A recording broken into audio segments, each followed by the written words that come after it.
3 videos की series का पहला पार्ट कल आपके साथ शेयर किया जा चुका है। उसी क्रम में आज यह दूसरा वीडियो अपलोड किया जा रहा है। आपसे विनम्र निवेदन है कि इन तीनों वीडियोस को आप क्रमवार ज़रूर देखें और समझें कि हो क्या रहा है। जैसा कि आपने टाइटल ही पढ़ा होगा,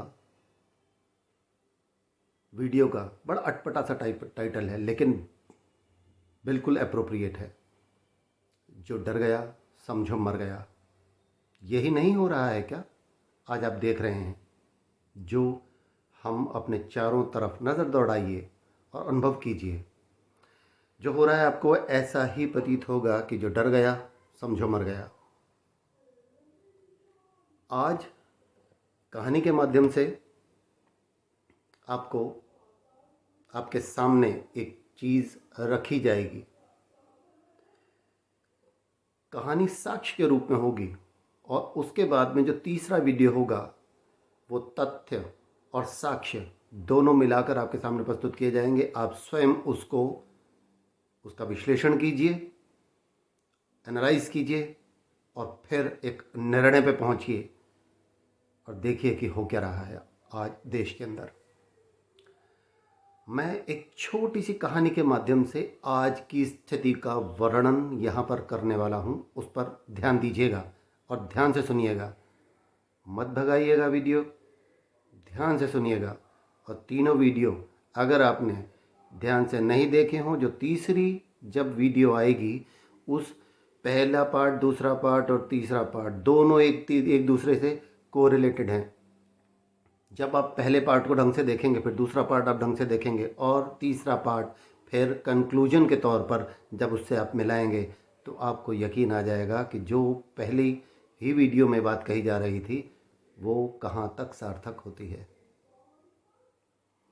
कल की वीडियो में आपसे एक बात कही गई थी कि केजरीवाल जी ने जो मित्र देश हमारे हैं, जो कि हमारे इस बुरे समय में देश का इतना ज़बरदस्त तरीके से साथ दे रहे हैं, उस देश के ऊपर इस तरह से एक अमर्यादित और बहुत ही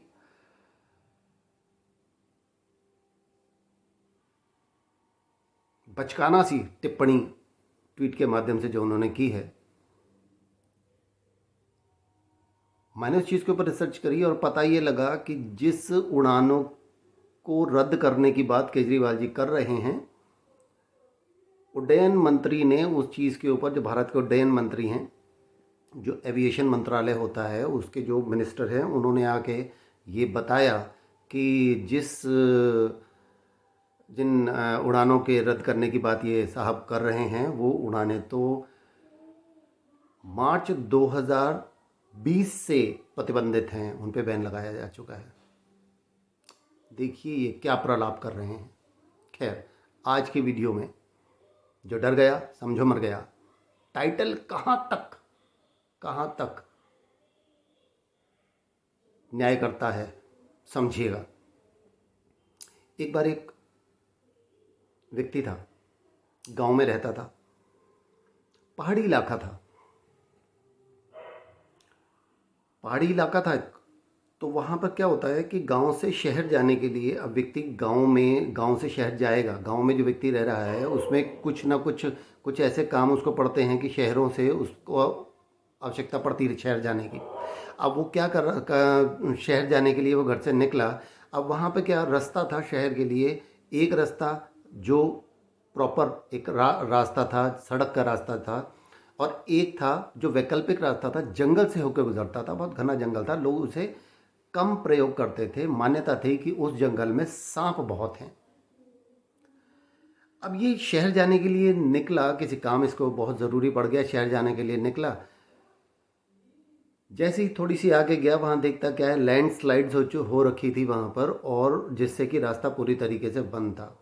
काम बहुत ज़रूरी था, जाना आवश्यक था, लिहाजा ना चाहते हुए भी उसे जंगल का रुख करना पड़ा। क्योंकि जंगल बहुत घना था, सूर्य की किरणें भी वहाँ पे आसानी से नहीं पहुँच पाती थीं, इसलिए वहाँ पर दिन में भी अंधेरा होता था, इतना गहरा जंगल था। निकला, दिन का समय था, थोड़ा बहुत अंदाजे से वो निकला। और जब भी ये लोग बाहर वहाँ जाते थे, क्योंकि उनको मालूम था कि भाई पहाड़ी इलाका जो होता है वहाँ पे लैंडस्लाइड की घटनाएं होती रहती हैं, तो जो वहाँ का रहने वाला होता है वो उसके लिए इंतज़ाम पहले ही करके चलता है। तो ये भी निकला वहाँ अपना टॉर्च, इसके एक बैग सा था, उसके अंदर इसमें उसमें इसने टॉर्च भी रखी हुई थी। आगे बढ़ा, गया, खैर वहाँ से जाके काम निपटा के आया। लौटते समय अंधेरा हो गया, अंधेरा होने वाला था। और क्योंकि जैसा आपको बताया घना बहुत जंगल बहुत घना था, वहाँ दिन में भी अंधेरा सा लगता था। तो जब अंधेरा पड़े तो फिर क्या हालत होती होगी। टॉर्च थी इसके पास में, टॉर्च जलाई, निकला आगे। अब ये आगे बढ़ रहा है, बढ़ रहा है, बढ़ रहा है। इसके मन में एक डर है। क्या डर है? जैसा कि अभी आपको बताया कि उस जंगल में जाने से लोग बचते थे। क्यों? उस जंगल में सांप बहुत थे। ये आगे जा रहा था, जा रहा था, जा रहा था, कहीं इसको ठोकर लगी और ठोकर लगने पे ये गिर गया और इसके हाथ से टॉर्च छूट गई। अब टॉर्च छूटी तो वहाँ पर वो टॉर्च जो थी वो इस तरह से हिल रही थी और हिलते हिलते उसकी रोशनी भी आगे पीछे हो रही थी। ये थोड़ी सी आगे गया, उस हल्की सी टॉर्च उठाने के लिए जैसे ये झुका तो वहाँ पर उसे लगा उसकी रोशनी टॉर्च की, क्योंकि टॉर्च हिल रही थी, उसकी रोशनी पड़ी और इससे एक सांप इसको लगा कि सामने है। और जैसे ही उसके माथे पर आया, माथे पे लगा उसके वो सांप, और बस यहाँ पे कहानी पॉज हो गई। रात बीत गई, सुबह हुई, ये व्यक्ति अभी तक सुबह तक घर नहीं पहुंचा। घर वाले बहुत परेशान हो गए। वहाँ पे आगे गए, रास्ते में देखा उन्होंने लैंडस्लाइड है, वो समझ गए कि ये जंगल वाले रास्ते से गया है।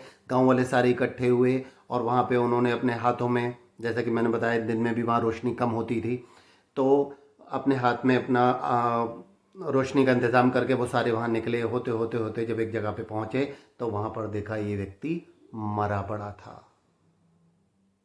उस पे, क्योंकि वो मरा हुआ था, उसको पूरी तरीके से उसको अलट पलट के देखा गया, किसी किसी ने सांप ने तो नहीं काटा और इसके शरीर पे सांप के काटने का कोई निशान नहीं था। कोई निशान सांप के काटने का इस व्यक्ति के शरीर पे नहीं था।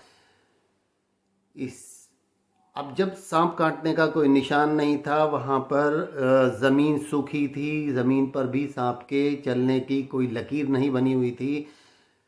सब बड़े असमंजस में, तभी वहाँ पर एक बुजुर्ग थे। उन्होंने देखा कि इसके ठीक जहाँ पर ये गिरा था, इसकी बॉडी के ऊपर एक लता, बेल लटक रही थी। बुजुर्ग को समझते देर न लगी और उन्होंने कहा, वाकई डरा हुआ इंसान रस्सी को भी सांप समझ लेता है। तो दोस्तों, एक चीज़ आपने सुनी होगी, कहावत एक हम बचपन से सुनते आए हैं कि चिंता चिता से बढ़कर होती है ना। ऐसे ही डर जो होता है किसी चीज़ का, वो आपके अंदर इस तरीके के भाव उत्पन्न कर देता है कि ऐसा हो जाएगा।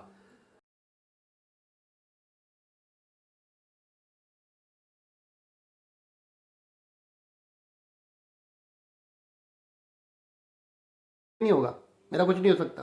डिप्रेशन का मतलब ये है कि वो निराश हो चुका है, उसकी आशा निचले स्तर पर पहुंच गई है। यही मनोवैज्ञानिक रूप से जब कहीं एक व्यक्ति डर के मारे किसी चीज़ को, निर्जीव चीज़ को भी, रस्सी को भी या किसी बेल को भी सांप समझ लेता है, तो उसके वो चीज़ दिमाग से हिट करती हुई दिल पे आती है और हृदयाघात से वो मर जाता है। आज की स्थितियों में, आज की जो परिस्थितियां बनी हुई हैं, उसमें भी ऐसा ही हो रहा है। सारे लोग, जितने भी मौतें आज आप देख रहे हैं कि शमशान घाट में लाइनें लगी हुई हैं, कब्रिस्तानों में लाइनें लगी हुई हैं, तो क्या वो सारे कोरोना से ग्रसित है? क्या नहीं, नहीं। लेकिन वो नेचुरल डेथ्स भी नहीं थी। क्या था? दहशत, दहशत और दहशत। लोग अगर मर रहे हैं तो 70%, 80%, 90% दहशत से मर रहे हैं और मात्र 10-15 और मैक्सिमम अगर मैं बात करूं तो 20%, शायद 15% भी नहीं है जो कोरोना से मर रहे हैं। और इस समय इसीलिए इस वीडियो का टाइटल जो रखा गया है वो ये रखा गया है कि जो डर गया समझो मर गया। हम देख रहे हैं और ये डर के कारण ही इतने निधन हो रहे हैं, इतने लोग मृत्यु को प्राप्त हो रहे हैं। इसका कारण जानते हैं? एक आपने कल की वीडियो में देखा किस तरह से भ्रामक प्रचार किया जा रहा है, किस तरह से यह नकारात्मकता फैलाई जा रही है। आज का यह वीडियो तो मात्र इतना सा सिर्फ इस चीज को कहने के लिए, बताने के लिए, आपसे शेयर करने के लिए। आप सब लोग बहुत पढ़े लिखे हैं, गुणी हैं, समझते हैं इस चीज को, लेकिन मैं सिर्फ केवल और केवल आप सबका इशारा उस जगह पर कर रहा हूं, ध्यान दिला रहा हूं कि इस दृष्टिकोण से भी सोचें, नजर दौड़ाएं। क्योंकि नॉर्मली ऐसा होता है जब हम परेशानी में होते हैं तो हमारे को सही चीज सामने होते भी दिखाई नहीं दे रही होती है। और मैं पूरे तथ्यों के साथ में, प्रमाणों को के साथ में कल की जो वीडियो होगी इस चीज़ को प्रूव करूंगा। कल की जो वीडियो होगी आप देखना ना भूलें, उसमें सारे आंकड़े, तथ्य प्रमाण के तौर पर आपके सामने मैं रखूंगा कि असल में ऐसा ही हो रहा है कि बीमारी से कम उस बीमारी की दहशत से ज़्यादा लोग मर रहे हैं। जोड़ें, आप कोरिलेट करें, तीनों वीडियो एक कड़ी के रूप में हैं। और मैं चाहूँगा आप इन वीडियोस को देखें, समझें और शेयर करके दूसरों को भी समझाने का प्रयास करें, जो भी लोग आपके, जिन लोगों से आप लगाव रखते हैं, जिनके शुभचिंतक आप हैं। तो इस वीडियो में इतना ही। कल इस कड़ी का अंतिम वीडियो लेके फिर आपके साथ, आपके समक्ष उपस्थित होंगे। तब तक के लिए प्रणाम, जय हिंद और भारत माता की जय।